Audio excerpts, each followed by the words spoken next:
It's no secret that Donald Trump has had a hard time trying to get support from minority groups, but we've seen a wave of some unlikely supporters. One African-American teen is too young to vote, but with thousands of social media followers, he still wants his voice to be heard. CJ Pearson joins us now from Georgia. Hi, CJ, how are you?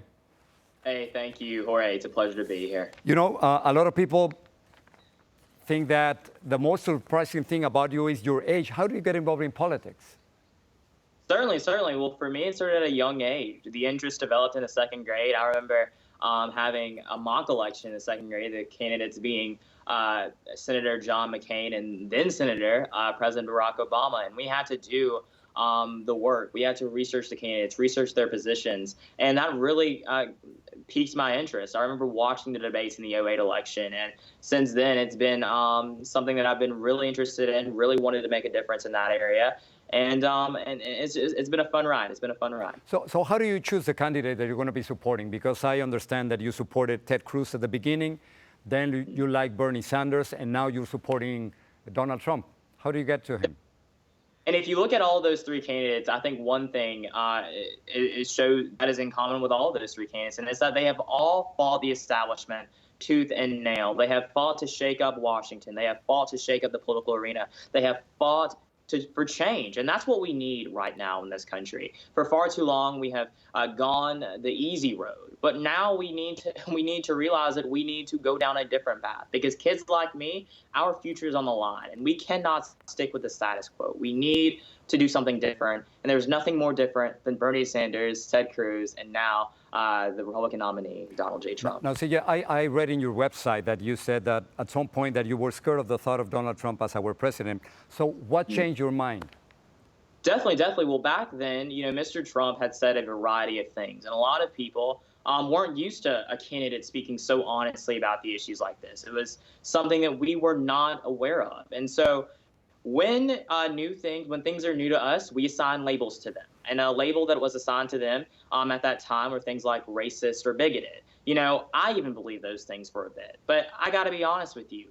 Getting to know Mr. Trump, getting to know what he's saying, getting to know where he really believes, I know that this man is not a racist. I know that this man is not a bigot. But he is so honest and so frank about the issues that are surrounding our nation's future that sometimes people assign those labels, but they shouldn't assign those labels because they are simply untrue. So have you met Donald Trump? Are you interested in meeting him?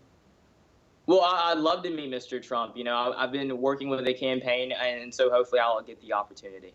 So was Hillary Clinton ever an option for you? Well, Hillary Clinton wasn't an option for me, and I'll tell you the reason why. Mm-hmm. For 8 years, the last 8 years, the Obama-Clinton agenda has devastated communities that look like me, of people of color, of young people across this nation.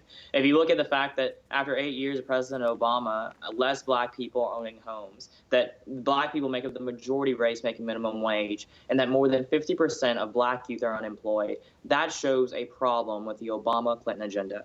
For me, I cannot go to sleep at night supporting Hillary Clinton and knowing that my generation will not have something new, that my race will not have light at the end of the tunnel. For far too long, we have blindly followed people like Hillary Clinton, who have been in office for far too long, been in the public light, in the area of public service for far too long, and have little to anything to show for it. We need something new. We need something different. And I think Trump has that. So, let me ask you something a little more personal. Is there a bad side to having such a strong internet following as you do? What happens in school?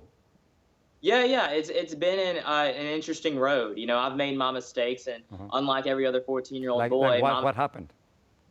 Yeah, well, I've made mistakes when it comes to just the way that I post things, wanting to change the record, but not having that opportunity, because social media it's a as soon as you post it, there it is. And, and sometimes I've had regrets about that. But at the end of the day, I've certainly had to adjust to it. And I think everyone has had to adjust to it when they, find that new, public standing. But it's certainly been a road. It's been a fun road. And it's been something that I certainly hope to continue in the future. So, I just have a few more seconds. But what are you planning to do when you can vote? Are you interested in running for office? Hopefully one day, 2040 is the number a lot of people toss Yeah. around, and maybe that will be the year of a Pearson 2040 candidacy. CJ Pearson, thanks so much for talking to us. Thank you. It's a pleasure, Jorge. Thank you. Thank you, CJ. Fantastic.